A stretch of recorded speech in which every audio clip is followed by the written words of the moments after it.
Bonjour les gens, j'espère que vous allez bien. Bienvenue dans cette nouvelle vidéo. Pour cette vidéo, on va faire un TP numéro 3 sur la granulométrie. Donc, on va essayer de créer un modèle. Ce modèle, il est composé de 4 murs. Dedans, on va déposer des disques. Là, on va faire des conditions limites. Faire une compression sur le mur de dessus et appliquer aussi un déplacement sur le mur de gauche, de droite plutôt. Voilà. Donc euh, pour cela, je vais importer les bibliothèques. Donc je vais créer les variables. Hop, les conteneurs. Bon, ce conteneur, on va pas l'utiliser. Je sais pas pourquoi je l'ai. Hop. Après modèle. Donc ici, j'ai renommé. J'ai créé un matériau dur et un plex. Je vous ai je vais vous parler sur quelque chose de nouveau. Donc jusqu'à maintenant, pour qu'on puisse rajouter un modèle, un matériau, un avatar, on utilise toujours la fonction add de chaque conteneur pour ça. Add, add modèle. Et on fait mode. Mais par contre, vous pouvez utiliser euh, l'arithmétique normale parce que c'est comme si que je dis mode, le conteneur il va avoir l'ancien conteneur plus une nouvelle valeur qui est mon modèle. Voilà. La même chose, mais par contre cette fois-ci j'ai compacté l'opération, donc j'ai dit plus reçoit T dur. Voilà. Vous pouvez aussi utiliser tout simplement la fonction add material qu'on avait l'habitude d'utiliser. Voilà, Lex. Voilà. Ça ou ça, c'est la même chose. Donc voilà. Après, on va faire la génération de particules. Donc seulement ici, j'ai rajouté une variable pour avoir le minimum dans le tableau et le maximum. Donc le rayon minimum généré et le rayon maximum généré. Après ici, je fais un dépôt sur une boîte. Donc avant d'utiliser pour core, vous pouvez faire comme on avait déjà la- l'habitude de le faire, c'est de convertir la liste vers un tableau ligne et deux colonnes, mais vous pouvez utiliser aussi cette notation pour extraire directement.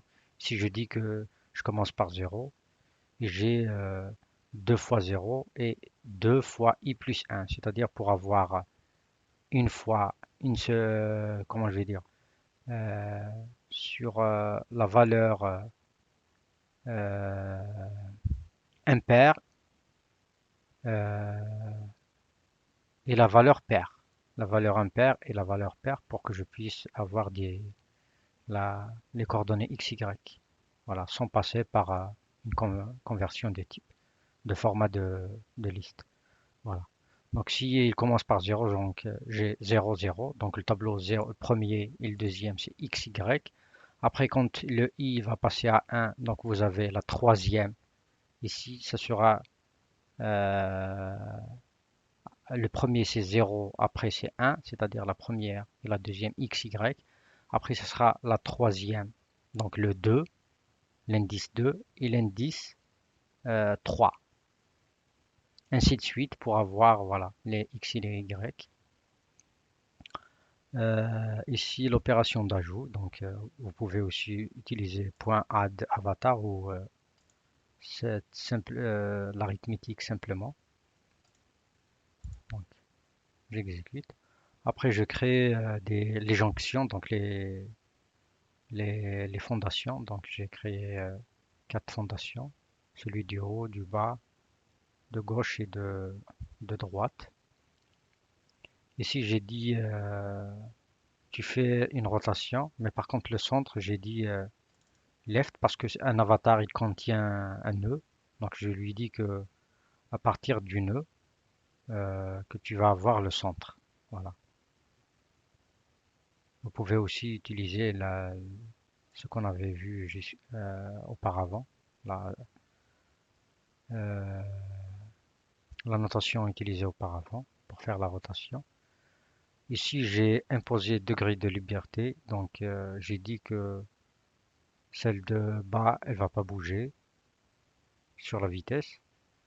Celle du haut, elle va pas bouger seulement sur X, elle va pas faire la rotation, donc Y, elle peut bouger.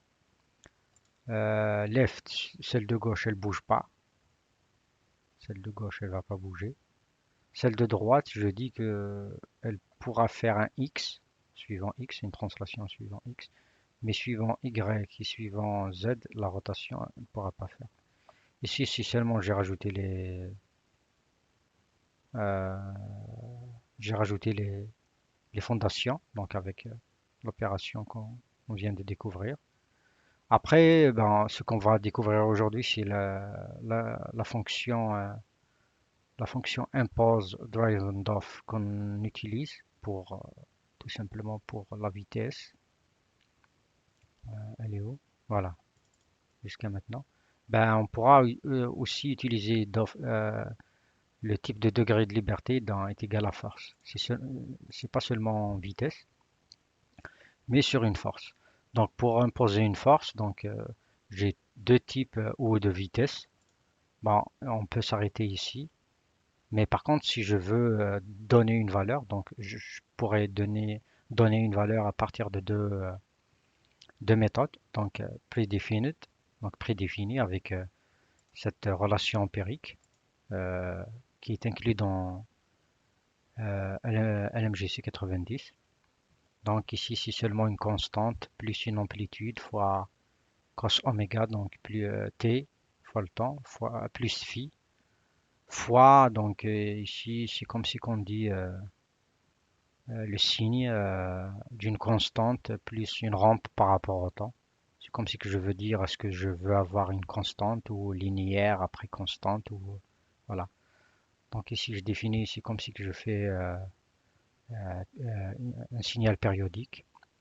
Ici je dis le minimum, donc le minimum par rapport à la constante et en rampe de t par rapport à 1, lequel est donc voilà.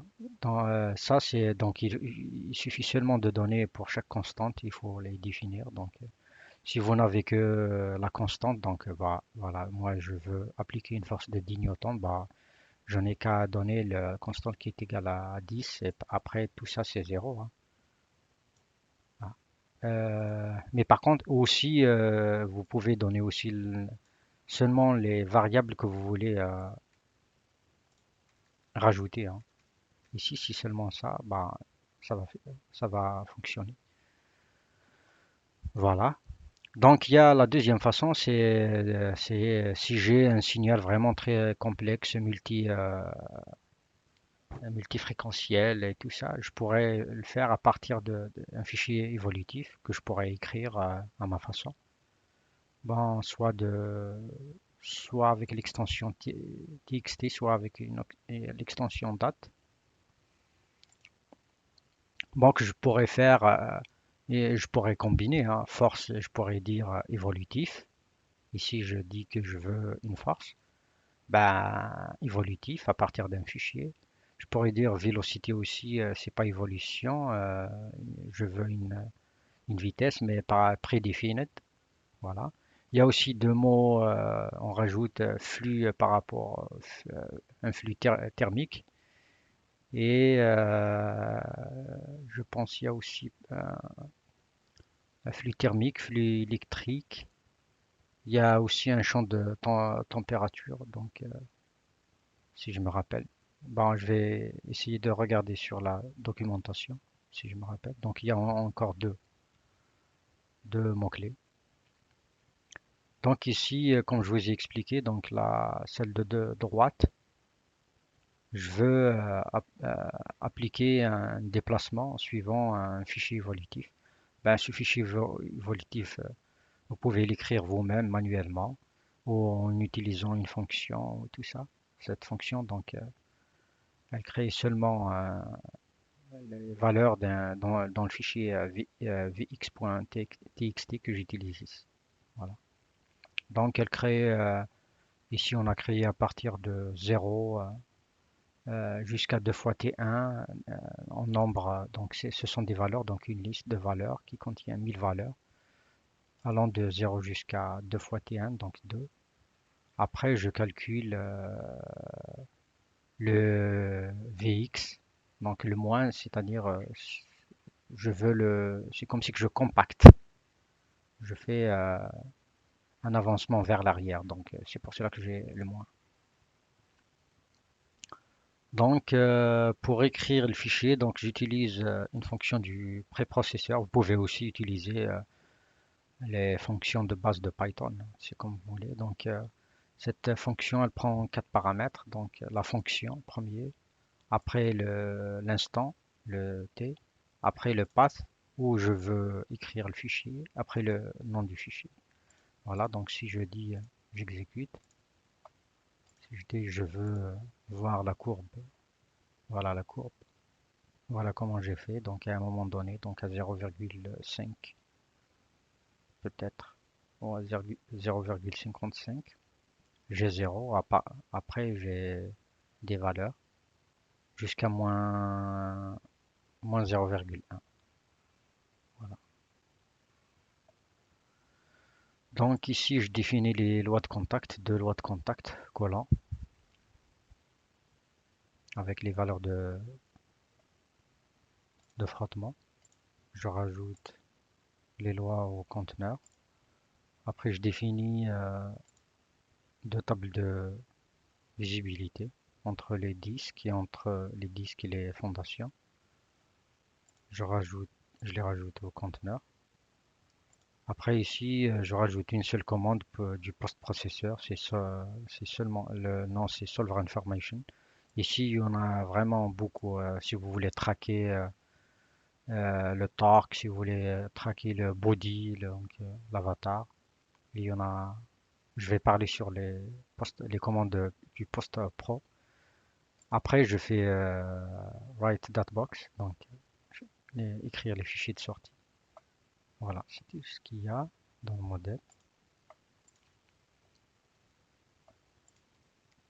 On fait un rendu.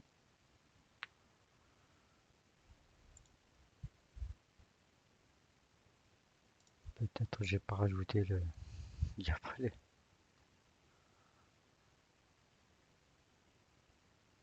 Tout ça, je les ai pas. Ouais, je les ai. Non, je fais simplement. Hop, j'exécute la totalité.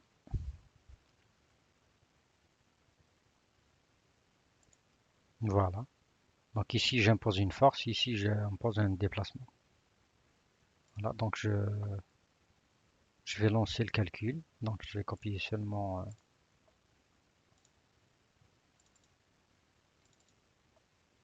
Donc TP3, dans TP3. Donc ici, vous voyez ici le VX. Donc je vais le copier vers Computation.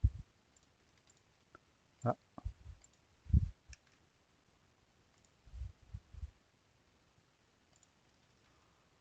et je vais lancer le calcul avec le module.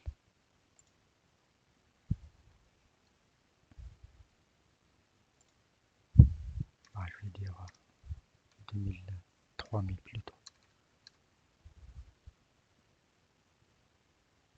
Display frequency, c'est trop lisse, je vais dire 30. Donc, je lance le calcul.